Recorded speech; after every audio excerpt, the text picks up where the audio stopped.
ഞങ്ങളുടെ പോഡ്കാസ്റ്റിന് മുമ്പ് കേട്ടിട്ടുണ്ടോ? ഞാൻ ആസിഫിന്റെ അതിന് മുമ്പേ കണ്ടിട്ടുണ്ടോ?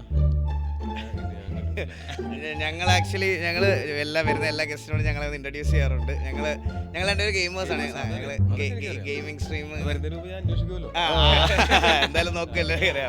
അപ്പൊ ഞങ്ങൾ അങ്ങനെ ഗെയിം അങ്ങനത്തെ കുറച്ച് കാര്യങ്ങളൊക്കെ ആയിട്ട് പോയിക്കൊണ്ടിരിക്കണം. അപ്പൊ ഞങ്ങൾ അതിന്റെ കൂടി ഇങ്ങനെ പോഡ്കാസ്റ്റ് എന്നൊരു ഐഡിയ ഞങ്ങൾ തുടങ്ങി. അതൊന്ന് ചെറുതായിട്ടൊന്ന് ക്ലിക്ക് ആയി വന്നപ്പോൾ ഞങ്ങൾ ഇവിടെ വരെയൊക്കെ എത്തി. ചേട്ടൻ്റെ ഫ്രണ്ടിലെത്തി. അയ്യോ അല്ല, ഞങ്ങൾക്ക് ഭയങ്കര അച്ചീവ്മെന്റാ. അപ്പൊ ഞങ്ങളുടെ മെയിൻ ഒരു ഇതെന്ന് പറഞ്ഞാൽ ഗെയിം അങ്ങനത്തെ പരിപാടികളാണ്. മെയിൻ ഗുണയല്ല, ഇപ്പൊ ഇതില് പോഡ്കാസ്റ്റിൽ ഗുണയാണ് മെയിൻ. പക്ഷെ നമ്മുടെ മെയിൻ ഗുണയല്ല, ഞങ്ങളുടെ മെയിൻ ഗെയിമിംഗ് ആണ് ആക്ച്വലി. അപ്പൊ നമ്മള് ഇതിലോട്ട് ഇപ്പം വന്നതേ ഉള്ളൂ. അപ്പൊ വളരെ റീസെന്റ് ആണ് നമ്മൾ ഇതിനകത്തോട്ട് ഇറങ്ങിയത്. അപ്പൊ ഞങ്ങളുടെ ഇതിന്റെ ഫുൾ ഫോം അറിയാമോ ചേട്ടൻ? ഞങ്ങളെ വരുന്ന എല്ലാ ഗസ്റ്റിനോടും ചോദിക്കാറുണ്ട്. കൊണയുടെ ഫുൾ ഫോം അറിയാവുന്ന? കേട്ടിരിക്കാൻ ഒരുപാട് നല്ല അധ്യായങ്ങൾ. അത് കറക്റ്റാണല്ലേ? അതിലൊരു പുതിയ അധ്യായം നമ്മൾ ഇവിടെ തുടങ്ങാം. അപ്പൊ എങ്ങനെ ചേട്ടാ ലൈഫൊക്കെ?